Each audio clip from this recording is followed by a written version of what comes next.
CR101radio.com, podcasts, and more. This is R.J. Rushdoony, Easy Chair number 98, June 4, 1985. First of all, I want to thank all of you who, during the past week or two as I was traveling, expressed your appreciation for some of the recent Easy Chairs. I was particularly pleased that many of you found the Easy Chair on Otto Scott's book on South Africa, The Other End of the Lifeboat, particularly interesting. We already knew that because so many of you ordered copies of the book based on our taped Easy Chair. We have more copies coming, so that if you'd like a copy, we can provide them if you'll write to Ross House Books, P.O. Box 67, Vallecito, California 95251. The price is $18.95. Then I was interested that so many of you commented about remarks I made in one or two earlier Easy Chairs about houses, their nature, and the fact that today we have the wrong attitude towards a house. Let me say a little more about that. Perhaps I shall be repeating myself a bit, but I trust you won't mind. What has happened to our idea of a house is that it has been increasingly conditioned by magazines and by furniture showrooms, so that every room of the house now, if you were to meet the standards that some want us to set, would be furnished and kept as though it were a showroom. Now, this is a falsification of the whole idea of a house and a home. We must realize that a house is a tool for living.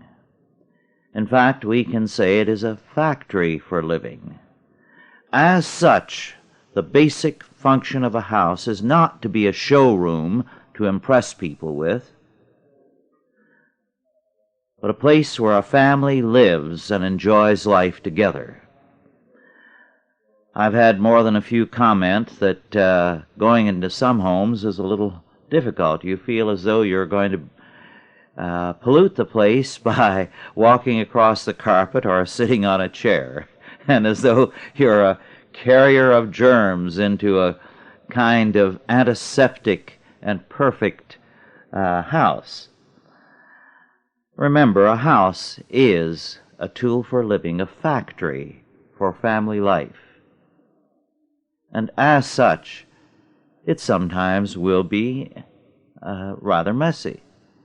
It will look lived in. It will not look like a showroom. On to something else.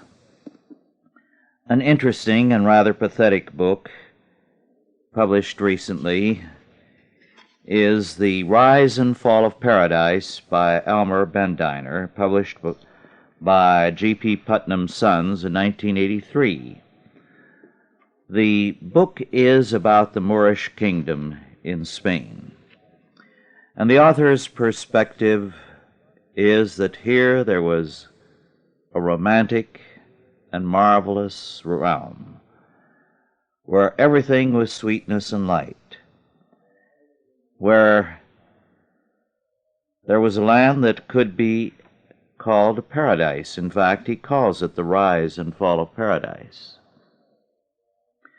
where there was tolerance and an acceptance, and the Islamic peoples lived in peace with everyone. Well, it's a beautiful little story, but it is fiction. It is an unhappy piece of fiction because the author should have known better, being a writer of history.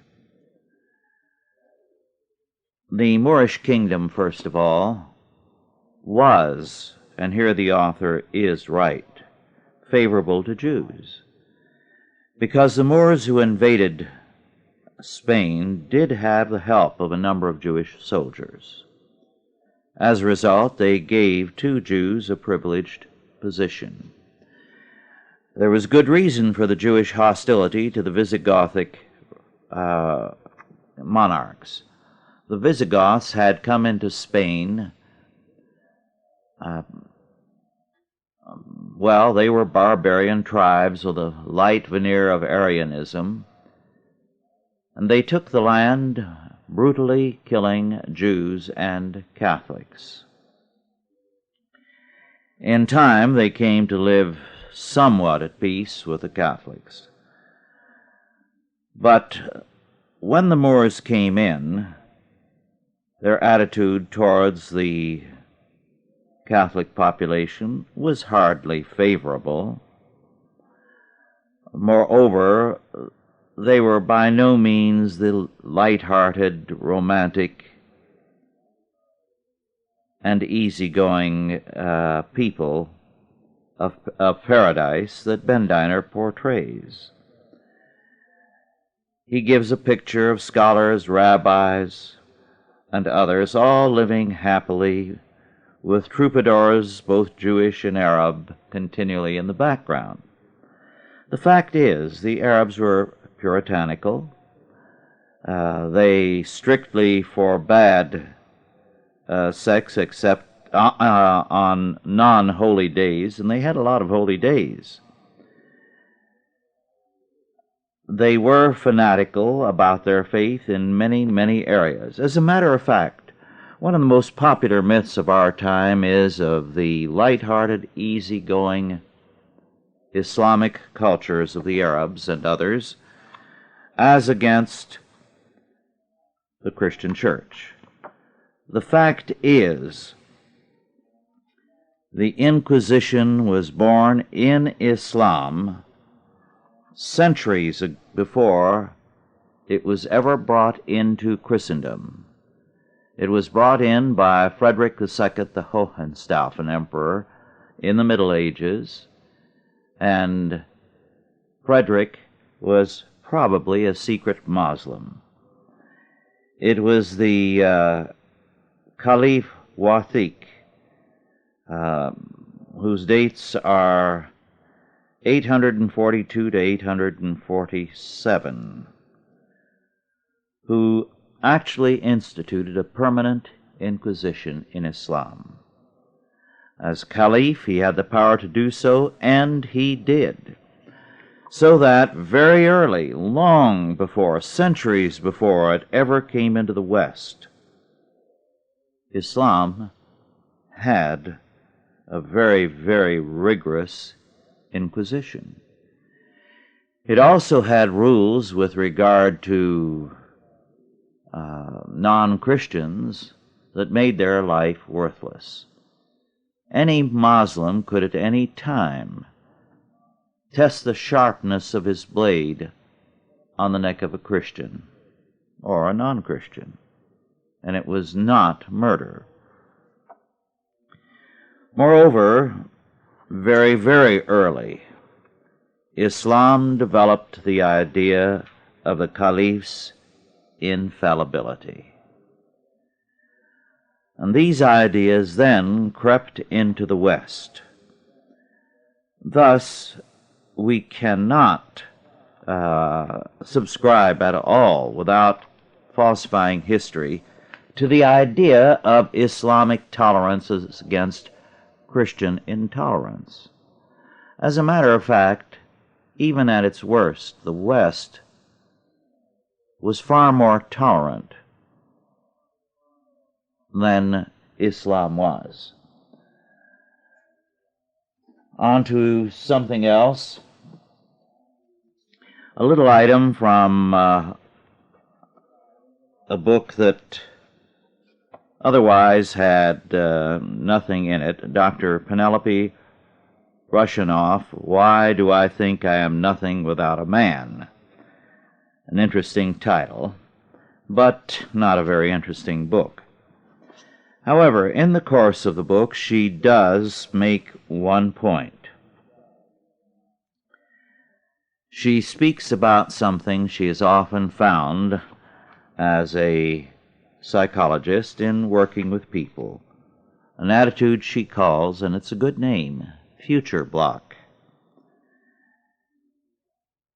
And this is how she describes it.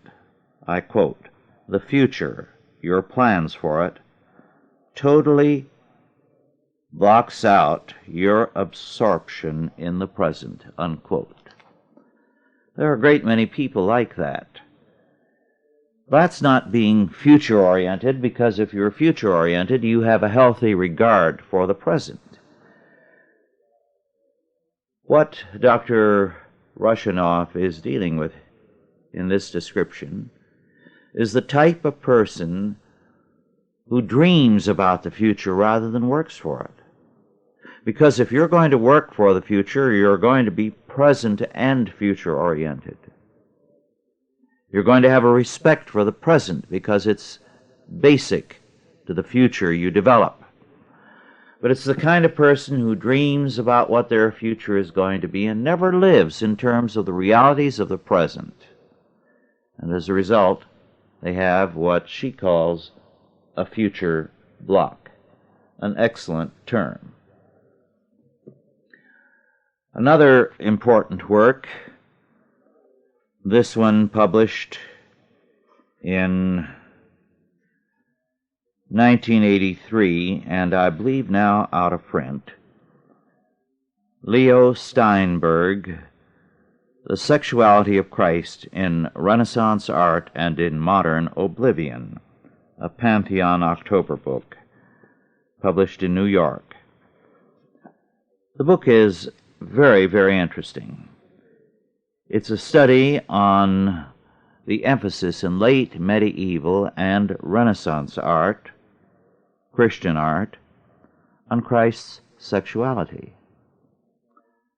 Suddenly, a great deal of emphasis began to appear in ecclesiastical art on the sexual organs of Jesus Christ.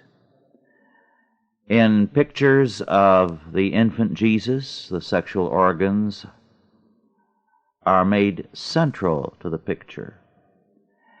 In pictures of, for example, the dead Christ being lowered from the cross, again, you see the nude Christ with a considerable attention on his sexual organs. The first point that Dr. Steinberg makes is that there is nothing accidental in Christian art over the centuries up to the beginnings of the modern era. Every little thing in the picture had a meaning. For example, when the infant Jesus is portrayed in his mother's lap, with his hand on her chin, this has an ancient significance, very important in Catholic theology, namely that the infant Jesus designates his mother as having a special role in heaven and in relationship to the church. Thus, every position of the hand had a meaning that the artists and the viewers were thoroughly familiar with. Well, now to return to the emphasis on Christ's sexuality. The key here, as Dr. Steinberg points out, is something that is the reverse of our perspective. For modern man, it's very easy to think of Christ as a man, but not as God. But for the medieval and Renaissance person, there was no question that Jesus Christ was very God of very God. The problem was his humanity. Did he indeed, God the Son, become flesh?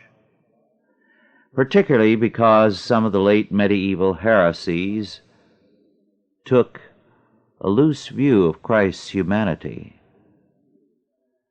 The Albigensians, for example, are among them. The artists began to stress the sexuality of Christ, to say he was very man of very man, so that we must recognize that God the Son indeed became flesh. Now, how far they carried this in their eagerness to portray the Christ child as incarnate, he delineates in considerable detail, including the fact that in some pictures the Christ child is shown with an erection, and the grandmother, St. Anne, or some prophet or other, calling attention to it, saying that, in effect, he was very man of very man, truly incarnate man, although without sin. In the course of his study, he quotes from a collection of late 15th century sermons from the 1400s. This line, I think, is very choice. I quote, "Whereas in earlier times men had to search for the truth and dispute about it, in the Christian era men are to enjoy it," unquote. And the preacher went on to say that preachers are not to waste words persuading believers to belief, but to stir men to gratitude and delight.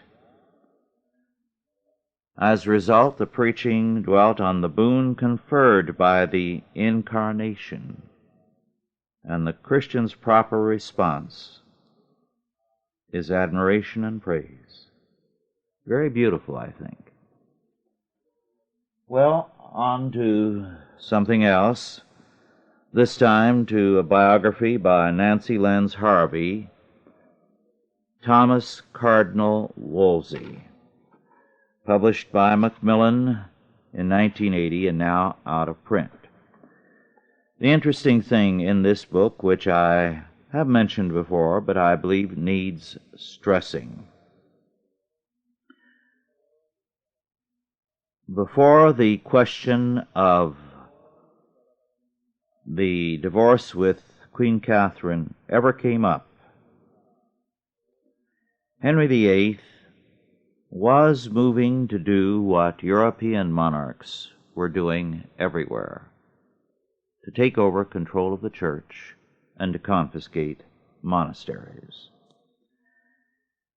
The author points out that neither Henry nor Wolsey would brook challenge of any prerogative in matters ecclesiastical or civil.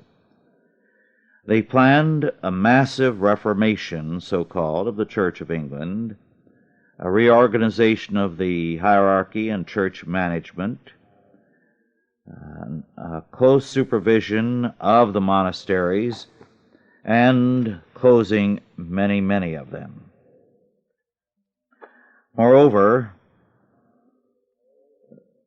plans were made for such extensive control that the Archbishop of Canterbury, Warham, wrote with righteous indignation to Wolsey, and I quote, "I have nothing left for me in my offices to do, but should be as a shadow and image of an archbishop and legate, void of authority and jurisdiction, which would be to me a perpetual reproach, and to my church a perpetual prejudice," unquote. We must remember, moreover, that this was being done with the cooperation of the Vatican. Let me quote, "To achieve these ends, he, Wolsey, would gain through the years papal permission for the suppression of the monasteries of St. Mary, Farewell, St. Frideswide, Leasray, Poghley, Sandwell, Begum, Tykeford, Thoby, Ravenston, and a host of others. The total of suppressed monasteries eventually reached 58. Unquote. And plans were being made for the inventory of every church in England. In other words, the total control of the church was planned. This was the kind of thing that some of the major monarchs, like the Holy Roman Emperor, Spain, and France, as well as Austria, had been able to gain from the Vatican. This was what Henry VIII was working towards, to gain in his own realm. The divorce complicated the matter. Henry VIII was working to place the church under the crown. This was something that the Vatican, now very much controlled by the monarchs, was agreeable to in one case after another, and in the case of Henry VIII. The divorce complicated the matter.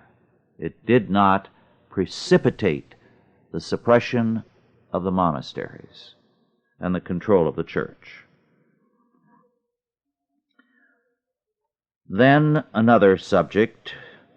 R.W. Southern, in his study Western Society and the Church in the Middle Ages, published as a Penguin book, most recently reprinted in 1982, first in 1970, and I believe still in print.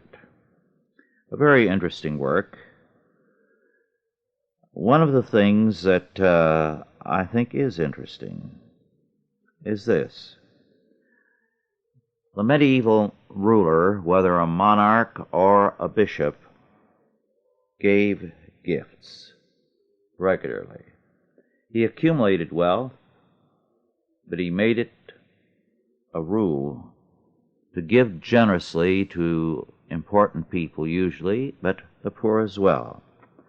And the premise was, and I quote because I think this is a very, very interesting point, "He who cannot give cannot rule." This fundamental axiom of government can be verified very often in the course of medieval history, and not least in the relations of kings and churches in the 11th century. Kings had been the chief, almost the only large benefactors of the church in earlier centuries. Now they fell behind the local aristocracy in the scale of benefactions, but just because they had less to give, they depended more than ever on their right to appoint bishops and to receive in return presents, hospitality, loyalty, and armed support. What had been a mutually satisfying combination of duties and interests became a tyranny." Unquote. Well, that same principle still prevails. He who cannot give cannot rule. And the premise of the modern state is to give. Welfarism, subsidies, and the like. But the problem with this is it ultimately becomes tyranny, as it did in the Middle Ages. Now on to another very, very interesting point. We tend to view the past as well organized because as we meet it in history books, it is organized. But the fact is, a great deal occurs in the past that doesn't fit neat categories. The Middle Ages was a great era for street preachers. I'm not talking about the order of friars and other orders that went here and there preaching, and begging. There were self-appointed preachers who would often appear in a public square and preach and make a major impact. Let me quote again from Southern. The Chronicles of the City of Bologna will provide a starting point. Under the year 1204, we read, "In this year Brother Albert of Mantua came to Bologna and preached there for 6 weeks, and many were converted." This simple annal raises many problems. We don't know anything about Albert of Mantua, nor what he preached, nor to whom, nor what they were converted to. Nevertheless, the event is of some interest. We have an unknown man calling himself brother, though he is, so far as we know, a member of no religious order. He is an itinerant preacher who, apparently on his own authority, conducts a mission in an episcopal city, makes a substantial number of converts, and goes on his way to another town. There is no suggestion of heresy, nor of unusual hysteria or disorder, simply of preaching and conversions. Now, until this time, and for hundreds of years previously, within the Christian community, the word conversion simply meant conversion from secular occupations to life in a religious order. But this is clearly not intended here. The conversion is evidently some kind of interior conversion from a formal to an effective religion. This peaceful mission is further amplified by the only other notice we have of Brother Albert's activity. In the year 1207, quote, "On 6 May, Brother Albert of Mantua came to Faenza, and there made peace in 95 cases of homicide. Then he made peace in Bertinora, then in Siena, and then in Castelnuovo, then in Forlimpopoli, and finally in Imola. He made peace in 28 cases of homicide." Here then was a man carrying on a private missionary activity of conversion and peace in a turbulent society. It was an activity outside the framework of the organized church. Indeed, the organized church of the Middle Ages had so far scarcely considered the problems of urban society. Then, as Southern goes on to say, we must recognize that perhaps there was a great deal more of this kind of activity that went unrecorded. And this preacher, Albert, had his activities recorded just in passing.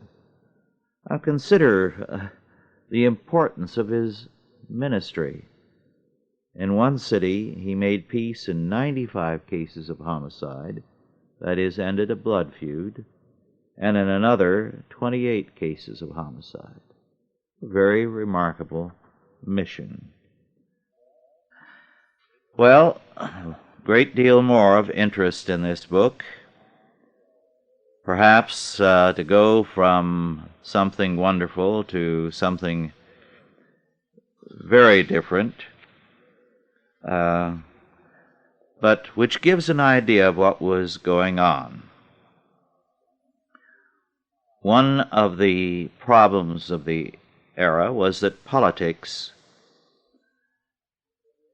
were very important in episcopal elections in many, many countries. In Germany, for example, one bishopric became vacant, and finally the papal legate proposed the name of Henry of Gueldre. This was to please the emperor, because Henry was only 19 years old, already dissolute, and not yet literate. The important thing was that he was the brother of the Count of Gueldre, a nephew of the Duke of Brabant, and a cousin of the Count of Holland. This was the group which Innocent IV needed to provide a core of opposition to the Emperor Frederick II. As a result, the bishop was important in taking a part in the election of his cousin, the Count of Holland, as anti-king of Germany against the Hohenstaufens. So, for 25 years, he was very important in maintaining his position of supporting the anti-Hohenstaufen party in Germany, and to play ball with the Vatican. However, he was really a political agent in ecclesiastical dress. Then, finally, he was no longer needed politically. Let me quote, "By 1273, his political role was played out. The Hohenstaufen family had been destroyed, and it no longer mattered to the Pope who was king in Germany. In these circumstances, the behavior of the Bishop of Liege, this Henry, came under papal scrutiny. In January 1273, Gregory X wrote to him about his relations with abbesses and nuns, and especially about his after-dinner boast that in 22 months he had had 14 bastards whom he had provided with ecclesiastical benefices. He was summoned to the Council of Lyons and given the choice between resignation and a canonical trial. He chose the former, resignation, and spent the rest of his life in a career of wild brigandage and license." Unquote. Well, a great deal more of interest in this book. Perhaps a word or two on the lawyer popes. A very interesting section of this work. The lawyer popes, which included every notable pope between 1159 and 1303, were very important because they provided a fundamental concept of order for the society. So, as Southern notes, the fundamental order of medieval, and he says to a large extent of modern society, owes a great debt to these lawyer popes, because they brought to their task clarity of mind, firmness of principle, and a tremendous practical wisdom.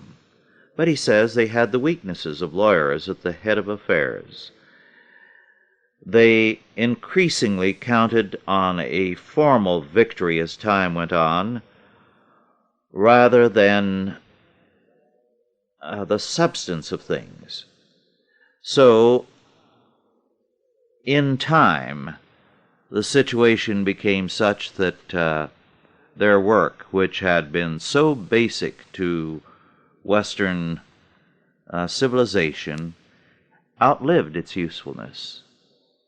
And there was a need for strong spiritual leaders, and they were not forthcoming, nor were they allowed to develop, because the monarchs had had their fill of these lawyer popes, and within 6 years after the last of them died, the Avignon papacy began, the French control of the papacy.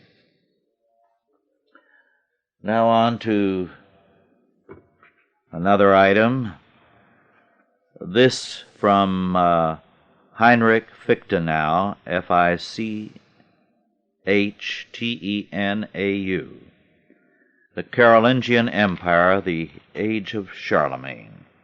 This is an older work, published in 1957. And the author does an excellent job of calling attention to the concept of social order that permeated the Carolingian era. And basic to it was the belief that God is the true governor of the whole of creation. Therefore, God must be seen as the governor of every realm within society. This meant not only church and state, but every other realm. This was the goal, but it was difficult because Christianity was new to these various Germanic tribes. The north of Europe was still pagan, much of Germany and Scandinavia. In fact, the Scandinavians were a couple of centuries or more away from the most elementary Christianization. There were problems in the effort to Christianize the social order. First, because there weren't that many able converts to man churches throughout the Christian areas. And Fichte now comments, "It was certainly bad enough that serfs were forced to become priests. But from the Church's point of view, it was better than this should be so than there should, as Boniface had complained, be no priests at all in many areas. It was easier to put up with priests who failed to commune when saying Mass, or who gave offense by spitting, than to be confronted, as people had been in 757, with the problem whether sacraments administered by unbaptized priests were valid or not. In spite of the 5 reforming synods held by St. Boniface, there were at that time clergy who sacrificed animals to the gods or who lived with 5 or more concubines simultaneously." Unquote. So there was a very real problem because so many who said they were Christians were not. They were simply looking for a way to perpetuate paganism under the guise of the Christian Church. Then another interesting work, John W. Barker, Justinian and the Later Roman Empire, published by the University of Wisconsin Press, 1966, and last reprinted in 77. There's a great deal of interest in this book, somewhat too general because he does attempt to give an overall picture of the later Roman Empire. However, this point is of interest, and I quote, "Economic activity was also hampered by social taboos that cut off vital capital. It was unfashionable, if not improper, for the well-born and wealthy to put their money into trade. Land was the only acceptable area for investment. Far back into Roman history can be traced the growth of large landholding at the expense of an increasingly pauperized, dispossessed, and diminished free peasantry, though the process was not constantly uninterrupted.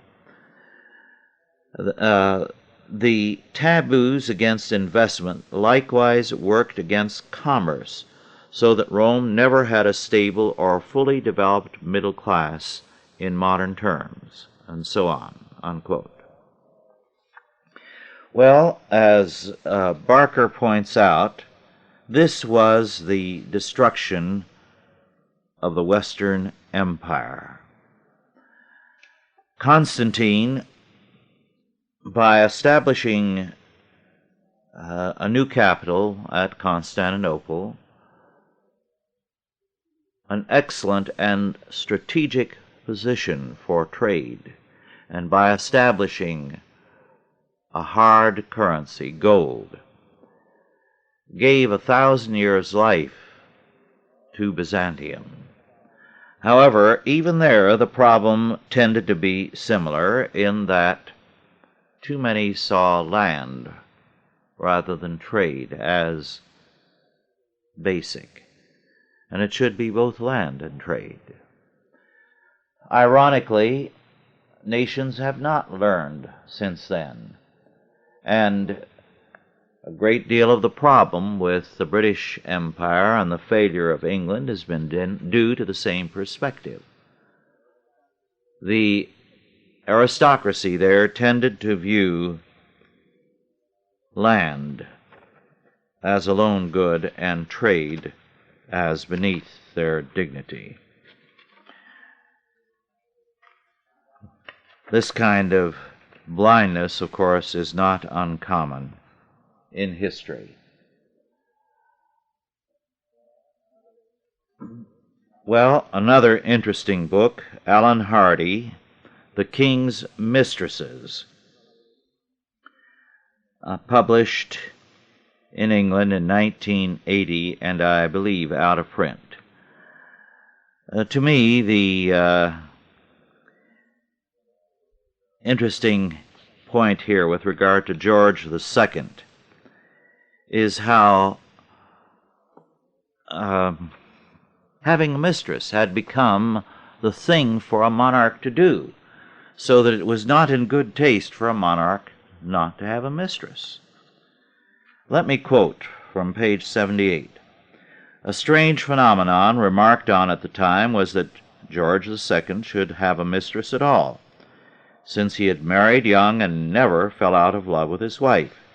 His marriage to Princess Caroline of Anspach had been a conventionally political one, but turned out to be supremely successful. Caroline was a handsome creature with a magnificent bosom, and as far as her husband was concerned, her physical attractions never palled. In addition, she possessed a clear brain, far superior to his, though he never knew it. For despite her ambitions, she had the good sense to realize that if she were to succeed in life, her husband needed the most tactful management. George was an obstinate little man, subject to towering rages which might end up with his kicking his wig around the room. And like as not, his tantrums, accompanied by cries of "stuff" and "pooh," would be caused by the merest trifles, because, as his wife put it, one of his pages had powdered his periwig ill, or because a housemaid had set a chair where it does not use to stand. It was the supreme achievement of Caroline that she managed to govern this stubborn and irascible prince without his ever realizing it, so that when she died he was mournfully to declare, "I never yet saw the woman worthy to buckle her shoe." In her success, her physical attractions played their part. Even in middle age, whenever husband and wife met after being separated for any length of time, George, after a perfunctory greeting in front of the court, would rush her off to their private apartments. It was his habit to retire to bed with her every afternoon, and indeed it was from one of these siestas that Sir Robert Walpole called him, half-dressed and in his usual state of irritation, to inform him of his father's death and his own accession as King George II. Why, then, did this uxorious man find it necessary to take a mistress? Primarily, it would seem, because it was the fashion of the day for princes to do so. Lord Hervey, who as vice-chamberlain of the royal household had opportunity to study the court pretty closely, probably hit the nail on the head when he observed, though he was incapable of being attached to any woman but his wife, he seemed to look upon a mistress rather as a necessary appurtenance to his grandeur as a prince than an addition to his pleasure. Horace Walpole agreed. His passions were Germany, the army, and women. Both the latter had a mixture of parade about them." Unquote. Well, when Dorothy read this book, she kept turning to the picture of Queen Caroline and saying over and over again, how could a man married to so beautiful a woman, and one with a reputation for such wisdom and grace, ever be involved with any other woman? Well, I agree, but it shows the stupidity of fashion, because that's what it was. And to give you an idea of the status of mistresses, skipping over to the time of Edward VII, the son of Victoria, and before he became king, he and his circle. I quote, "Before the Prince of Wales came onto the scene, Lord Charles Beresford, a rising star in the Royal Navy, had had an affair with her, Daisy Brooke, that is. Indeed, it was the mess into which Daisy had got herself over Beresford that brought the beauty and the prince together. Lord Charles, to her intense annoyance, had so far re-established relations with his own wife as to make her pregnant. The jealous mistress thereupon penned a most furious demand to her erstwhile lover, calling on him to reject his wife and return to her. The wife intercepted this letter and held on to it for future use. Daisy thereupon appealed to the well-known chivalry of the Prince of Wales, confiding to him her side of the story and begging his help in retrieving the letter." Unquote. Well, now on to another item briefly. An older work that I read recently was published in 1906. John Spencer Bassett's The Federalist System, 1789 to 1801. The thing that interested me about this book was something I knew as a child, but forgot later in terms of the kind of American history teaching I had before I reached junior high and certainly all the way through the university. All I heard in my later years of schooling was our horrible treatment of the American Indians and how bad we were. What Bassett points out is simply this. Before independence, the French had used the Indians, paid them off to attack the colonists. And one result was the French and Indian War. Beginning with the War of Independence, the British used them. And in the years that followed independence, the British and the Spaniards used the Indians against us. So that there were Indian problems, and there was bitterness, and there was a great deal that was not altogether according to Hoyle, but you must remember there were massacres of Americans simply because these foreign powers were using them against Americans. Now on to something that I've been planning to read for a long, long time and simply have not been able to get around to it. This is from our Christian school reader. It's God's World is the name of it, and perhaps your Christian school uses it. I hope you do. The people who put it out are good friends of Chalcedon, and their work is exceptionally good. If you want to know more about them, write to It's God's World, Box 2330, Asheville, North Carolina, 28802.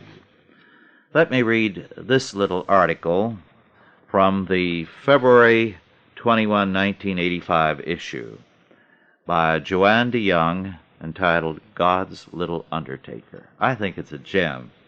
And very frankly, a great many of the articles in almost every issue are little gems. Well, now to the article. Somewhere near you, in a field or nearby woodlot, lives one of the most wonderful insects God has created. Most people call it the Sexton beetle. I call it God's little undertaker. Sexton is an old-fashioned word for someone who, among other things, digs graves. That's also what an undertaker does. And that's also what this little beetle does. As darkness falls, this little beetle, less than half an inch long, crawls from his hiding place and flies to a nearby tree.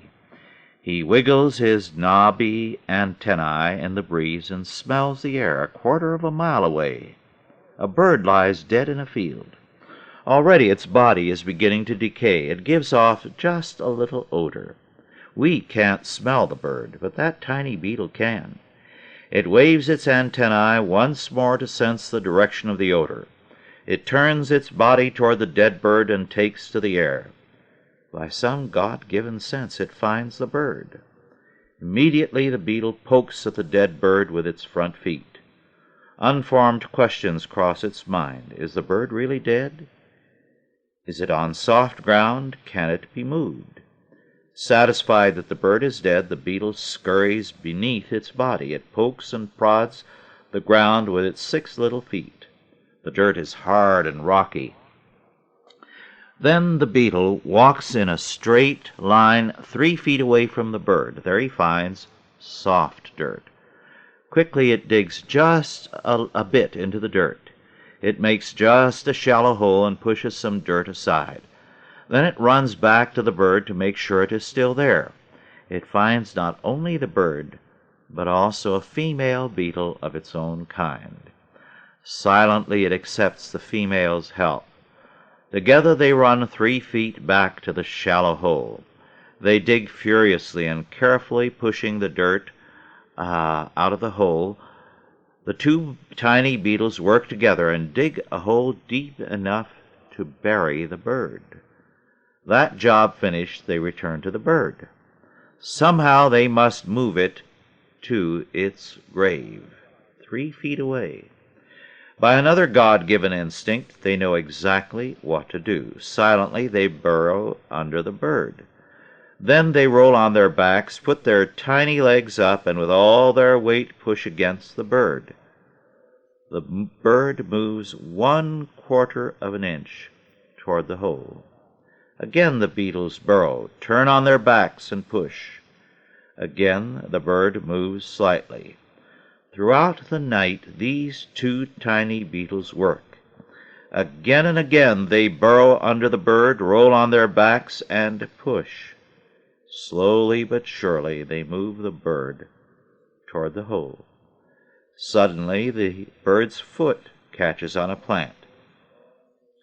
The beetles burrow and push, but nothing happens. Again, by a God-given instinct, the beetles climb up on the bird. They walk over it looking for the problem. Finally, they find the plant holding the foot.